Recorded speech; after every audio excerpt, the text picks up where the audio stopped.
Yo, yo. Hell yeah. Through the Hard Way Hanoi. Yeah. All right.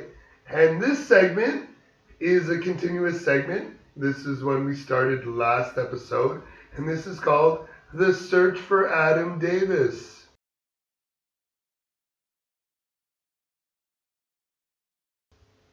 Where is Adam Davis? Where'd he go? So again, I guess we'll set this up again if you didn't see the first video about this. Adam Davis was a person who was in the community for a while, a DJ, doing a lot of stuff, and he tried to put on a festival called Suspended in a Sunbeam. Was it about last year? Yeah, it was around May last year. Yeah, around May of last year. That he had a lot of people in the community participating in this, and he had a venue set up outside of Hanoi, up north somewhere, and he sold a bunch of tickets. And because of COVID, things kind of got canceled, and then he left, and nobody got their money back for their tickets, and a lot of people are very angry about the fact that they think that he took the money around. Right. So, yeah, anybody want to talk about this? It just sounds like there's more information now that talks a bit about more of the story and what other people are saying and how other people. There might have been other people that took the money or that he had to cover the cost of it, things like that. So yeah.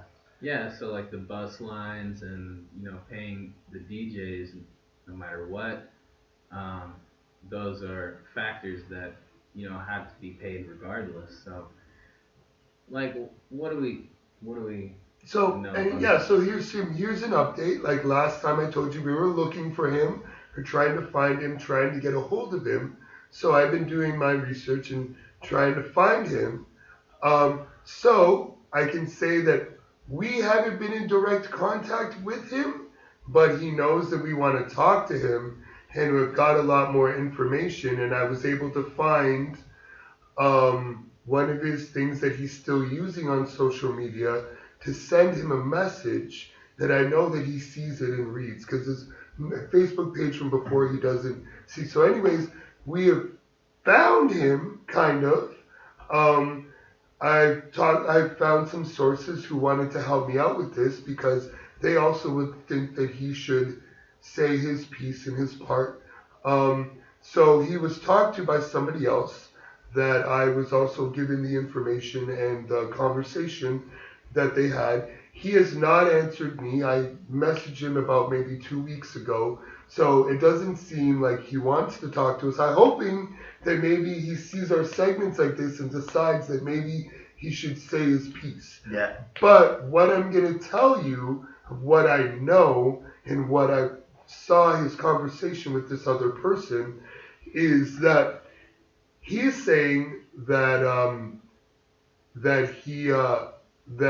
he didn't have the money, that he's very upset that he thought a lot of his friends turned on him thinking that he would steal the money, and kind of explain that all that money got lost in buses and fees, and the fact that COVID canceled the show and he really didn't have the money, and he went back to the States and actually slept in parks and in homeless shelters, and is still saying he's really trying to put the pieces back of this, and is really devastated still about what happened and what people are saying about him. Again, doesn't seem like he really wants to talk about it, but as far as I know, he's back in the States. He's starting to get better, as what I read on the message. He's working at a restaurant, and he's trying to put the pieces of his life back together. And he is maintaining his innocence and saying that he didn't steal the money. And that's all I know at this time. Yeah. I'm hoping that I'm gonna send him the links to these segments, so maybe he'll convince him. Just talk to us, Adam. Again, if you're watching this, just talk to us about it. If this is what happened, I don't think that doesn't sound like that didn't happen. Like, that's a possibility. Putting on a festival with a lot of fees and a lot of stuff and putting the money into it. He could have lost it. He might not have stolen the money. He might have just went away. But he still seems very broken up about the whole thing. Yeah, sounds that way, for sure. Yeah, I mean, like, shit, you still owe me $50, man. The thing about it was it's funny thing was the thing when it happened, like, we were in a position where we're like, okay, COVID wasn't as bad at that point, and they were like, things were opening up again, and then it's like, he had planned his whole festival, a lot of other festivals, a lot of other events, and then bang, we got hit the hardest, bro, at the fourth wave hit, boom, everything shut down. Bam, bam, bam, bam, bam. We went through like, what, 4 months, guys?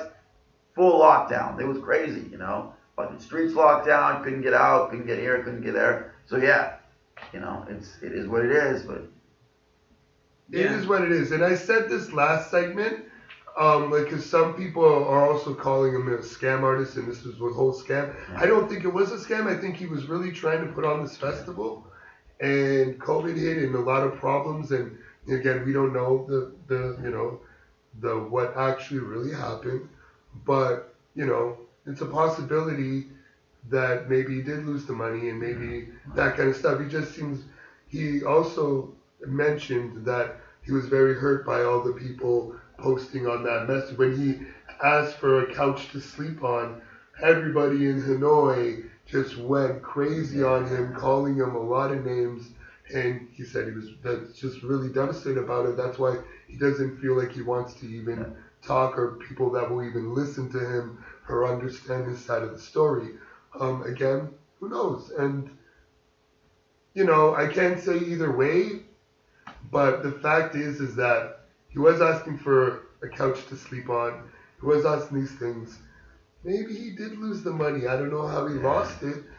I kind of believe that maybe he didn't have any money going back to the States. He just, the whole festival got fucked up and that money was gone in one way or another. Don't know, but I don't know. Maybe I'm kind of on the side of it. He did it. Like he said, he was sleeping in parks and homeless shelters. Yeah. You know, that's what we know. It wasn't Fire Festival 2.0. Like, no, it wasn't the guy that fucking ripped off that whole thing that was a scam with Jabrul, and they're saying it wasn't a fraud. It's like, yeah, right, dude. You said this is what was gonna be. People showed up to the event of the Fire Festival. It was a fucking disaster. We all know that. But yeah, this didn't even happen. But it's not his fault. I mean, there's a lot of costs that come to all this shit, man. You've got to pay this person and that person, you know. And you got to remember that, you know. And you do have to put money into the venue before you rent it. Exactly. So I'm pretty sure you probably paid money for the venue. There are like factors in the future that you could predict, like that. Yeah, this might not, work out. But they dove in and they fully invested into it, regardless of what the government was saying. If they had the local police behind their back. No, I mean, in the end, it's going to be up to the high tops in the government of Vietnam, so like to determine like whether or not this should happen, and that's unknown, Yeah. So they dove into something I don't think that they knew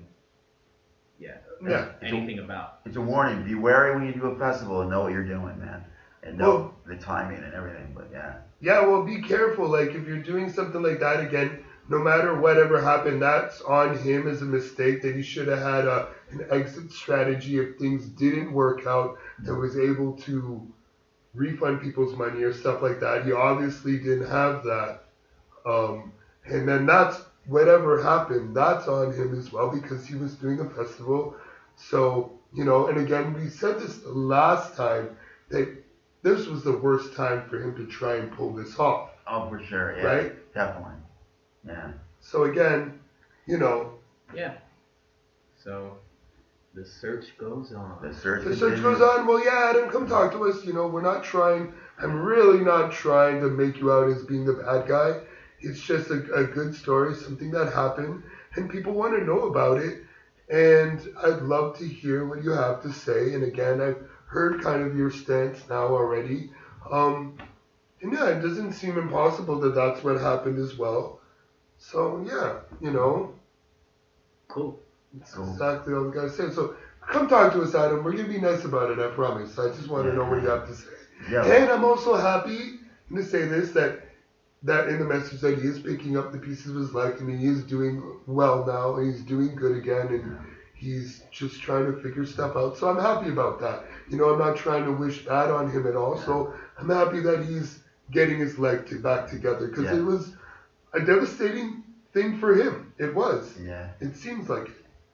Definitely, definitely would be, man. All right. All right. Anybody else got anything more to say about that? No.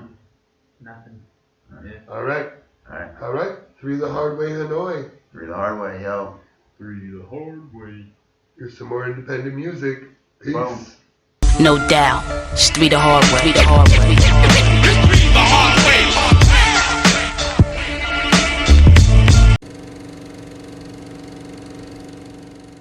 Cho tới khi nào thì ta được chung lối về. Anh chỉ muốn có em bên anh trên con đường dài lê thế đường hăng say. Nghe đài mỗi sớm mai sau khi ngáp dài là một ngày mới có em và anh.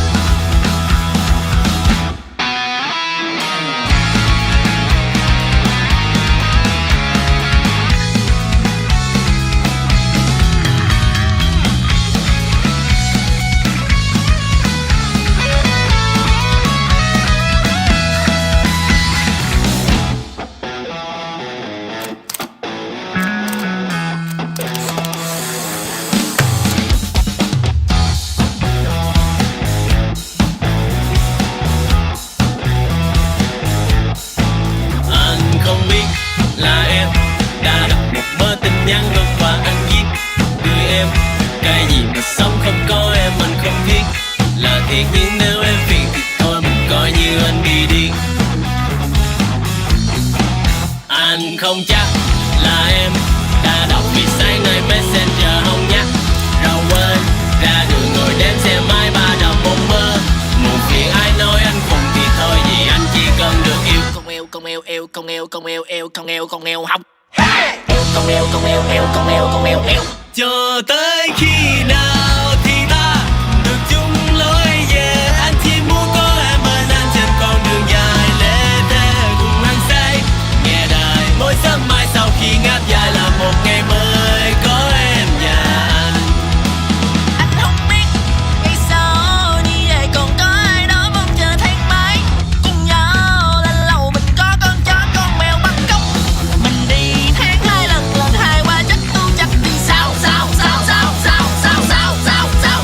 Ủa?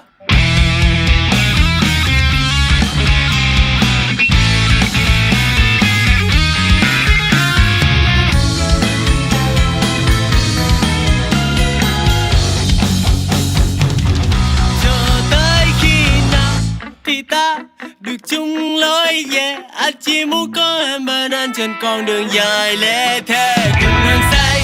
Nghe đài mỗi sớm mai sau khi ngáp dài là một ngày mới, là một ngày mới, là một ngày mới. Cho tới khi nào thì ta được chung lối về. Anh chỉ muốn có em bên anh trên con đường dài lê thế cùng hăng say. Nghe đài mỗi sớm mai sau khi ngáp dài là một ngày mới có em và anh, là một ngày mới có ta có nhau, là một ngày mới có em. Con eo.